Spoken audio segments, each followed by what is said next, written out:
Anda kembali bersama kami di Prime Time Talk. Saya kembali melanjutkan perbincangan bersama narasumber di studio dan juga Pak Isra Nur yang bersama kami. Dan saya ke Ibu Titi dulu, mungkin menanggapi dari yang disampaikan oleh Pak Isra Nur, langsung saja Ibu. Saya kira pertama adalah kita dalam melihat hak warga negara yang dicederai itu harus secara komprehensif ya. Kalau dicederai maka tidak ada peluang sama sekali, tidak ada ruang sama sekali. Tapi ruang ini tetap diberikan. Tapi mencalonkan satu periode setelah jeda jabatan petahana berakhir. Dan dalam konteks ini kita harus mengkaitkan dengan mandat pasal konstitusi yang lain, yaitu pasal pemilihan gubernur, bupati, wali kota dilakukan secara demokratis. Pengalaman empirik kita, pengalaman faktual kita, ada praktek-praktek politik kekerabatan yang menciptakan situasi tidak demokratis. Seperti Dan dalam, apa sih Ibu Titi? misalnya contoh begini, Tangerang Selatan, kasus Pandeglang, itu kan pemungutan suaranya diperintahkan untuk dilakukan pemungutan suara ulang di seluruh TPS. Ini faktornya adalah karena ada relasi kerabat antara gubernur pada waktu itu dengan calon di Tangerang Selatan maupun di Pandeglang. Nah, ketika MK memerintahkan misalnya pemungutan suara ulang, kita berharap ada evaluasi dari masyarakat. Tapi kan ternyata evaluasi itu belum berlangsung. Karena instrumen politik di publik kita ternyata juga tidak seuniversal kondisi politik dunia yang kita harapkan. Jadi ada kondisi-kondisi lokal yang juga berpengaruh, yang semakin memperkuat politik dinasti itu. Jadi pengalaman itu tidak bisa disebut sebagai pengalaman kasuistis. Penyelesaiannya adalah melalui kebijakan politik hukum perundang-undangan. Dan pembuat undang-undang, DPR dan pemerintah sepakat soal ini. Seperti misalnya begini, ingin menjadi anggota KPK, atau ada jabatan-jabatan untuk menjadi hakim konstitusi, harus seorang negarawan, latar belakang hukum, berpengalaman 15 tahun, untuk membuat proses kelembagaan di lembaga yang baik ini menjadi maksimal dan betul-betul optimal. Nah, demikian juga dengan pengaturan soal ini bukan pembatasan ya, pengaturan pencalonan petahana, kerabat petahana, bisa, tapi kemudian satu periode jeda. Kalau memang si kerabat ini kompeten, dicintai rakyat, punya elektabilitas tinggi, kejayaan dan harga dirinya, pride-nya, dignity-nya akan lebih kuat ketika misalnya, oh saya tidak ada relasi dengan petahana, saya terpilih. Tapi Bu Titi, kalau misalnya seberapa signifikan artinya ini mempengaruhi demokrasi di negara kita? Kan belum tentu juga kemudian si calon keluarga petahana ini adalah bukan yang memiliki kualitas bagus. Artinya apakah ini juga berkorelasi pada kinerja mereka, begitu Bu? Iya, saya teringat ketika pembuatan undang-undang pilkada versi langsung. Pak Isra Nur juga kan pendukung ya waktu itu. Alasan dari pembuat undang-undang mengatakan begini, mandat reformasi adalah kita menghindari kolusi, korupsi, dan nepotisme di dalam setiap pengisian jabatan publik, apalagi di dalam proses yang namanya demokrasi. Nah, kemudian ketika ada pembelajaran, ada pengalaman empirik, kemudian praktek-praktek kolusi, korupsi, dan nepotisme karena pencalonan kerabat ini, kan kita harus ada penyelesaian. Nah, problem solvingnya, solusinya adalah yang ditawarkan tidak dilarang, tidak dihilangkan hak warga negaranya, tapi kemudian diatur mencalonkannya satu periode. Itu adalah logik ataupun filosofi di balik pengaturan ini. Dan publik tentu mempersoalkan ini bukan tanpa dasar, karena kita juga bekerja untuk isu demokrasi, kita mendukung demokrasi, tapi kita ingin pemilihan yang demokratis. Dan kalau kerabat, misalnya begini, ada kasus bapaknya 2 periode, lalu mohon maaf anaknya yang masih sangat muda sekali, bukan pengurus partai, tidak mengikuti mekanisme kaderisasi. Mungkin Pak Isran berbeda ya, tapi ada fakta di sana yang seperti itu. Pak Isran, tanggapan Anda mungkin dari jawaban Ibu Titi? Ya, saya sangat menghargai pandangan kualitatif dari Bu Titi. Jadi karena ini adalah sebuah konsekuensi demokratis ya. Jadi pandangan-pandangan sudut daripada demokratis itu sendiri kan sangat luas. Jadi ini adalah menurut saya ada konsekuensi itu. Nah, konsekuensi itu kan kita dipayungi oleh sebuah konstitusi. Hak-hak dasar ya, hak-hak konstitusi setiap warga negara dengan berbagai pihak. Begini, saya kira kalau misalnya ada pembatasan ketika jeda waktu, pengaturan mungkin gitu ya Pak ya? Ada keinginan masyarakat juga, ya pengaturan maksudnya.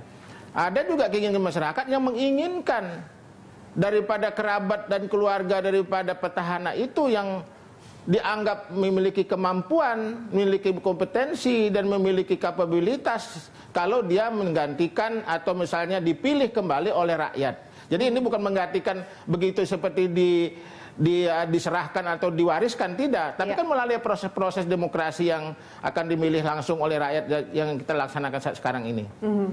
Artinya bahwa Anda melihat bahwa rakyat sebenarnya sudah cukup pintar juga untuk memilih calon pemimpin mereka begitu ya Pak ya, tanpa kemudian ada permainan politik dari incumbent begitu yang saat itu berkuasa begitu Pak. Sudah sangat pandai masyarakat kita sekarang, sudah sangat pandai dah. Tinggal itu sumber-sumber kepandaian itu, dasar-dasar kepandaian itu yang dikelola. Cuma jangan sekali lagi jangan mengatur yang seolah-olah membatasi. Kan begitu. Jadi menurut saya sekarang masyarakat sudah cerdas. Karena begini, setahu saya juga, karena mungkin pengaruh sebuah penghargaan keluarga terhadap keluarga petahana ini, banyak sekali masyarakat menginginkan, dan itu bukan dianggap disuruh atau misalnya diminta oleh si petahana untuk tolong dulu dukung saya, dukung keluarga saya. Tidak. Setahu saya selama ini yang saya amati, itu memang atas keinginan masyarakat sendiri. Mungkin ini sebuah penghargaan karena melihat mungkin success story daripada seorang kepala daerah sebelumnya itu, mungkin ini bisa dilanjutkan oleh keluarga. Mungkin artinya itu pandangan daripada saya yang menurut calon kepala daerah selanjutnya dong, ini Pak. bisa dilanjutkan. Ya. Artinya begini, artinya kalau masyarakat menginginkan seperti itu, permintaan-permintaan seperti itu, artinya kan dia melihat juga kemampuan. Kan bukan artinya yang tidak sekolah atau tidak memiliki pendidikan. Tapi kalau misalnya kemampuan itu misalnya sama-sama aja satu sama lain dan itu bisa dilakukan pemilihan secara bersama-sama, demokratis, ya terserah, kan masyarakat kan bisa pilih. Jangankan cuman anak, istri atau kerabatnya yang menjadi ikut peserta pemilu. Banyak sekali beberapa waktu yang lalu pengalaman yang incumbent saja itu banyak yang tidak terpilih oleh rakyatnya. Banyak sekali. Baik. Jadi ini sebuah fakta yang kita juga tidak bisa kita nafikan begitu. Oke, baik. Saya ke Pak Nasrullah. Pak Nasrullah, dari kajian Bawaslu sendiri kemudian apa sih efek ataupun juga potensinya kemudian ke depan kalau misalnya aturan ini dihapus dan menjadi celah lahirnya dinasti politik yang sebenarnya kita juga masih belum mengetahui atau belum bisa mengklaim meskipun sudah banyak kasus yang terjadi, apakah ini juga berbuntut pada korupsi atau tidak begitu? Iya, jadi begini, korupsi itu bukan penyakit keturunan, ya, tetapi ia melekat pada, karena ini perilaku, maka ia melekat pada individu sebenarnya.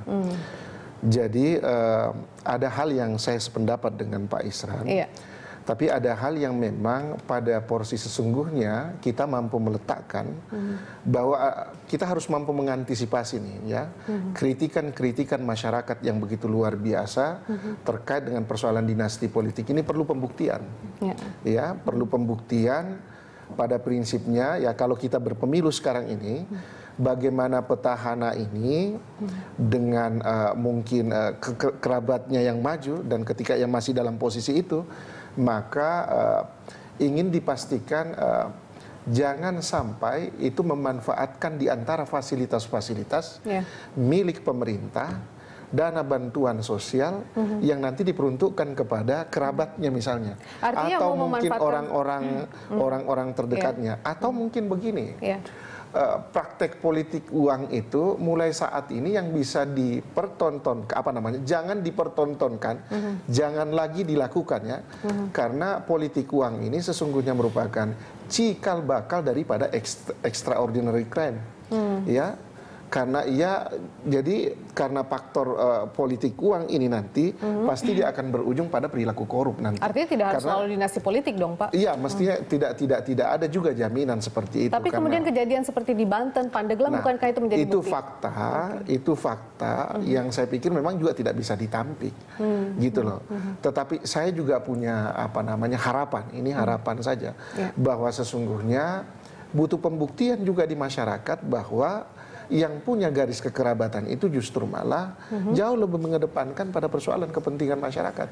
Jadi kritikan Bu Titi ini tadi saya pikir itu jadi catatan yang amat penting, ya, untuk mampu dijawab oleh para seluruh petahana yang tadinya kerabatnya maju dan dia tinggal buktikan sekarang. gitu loh.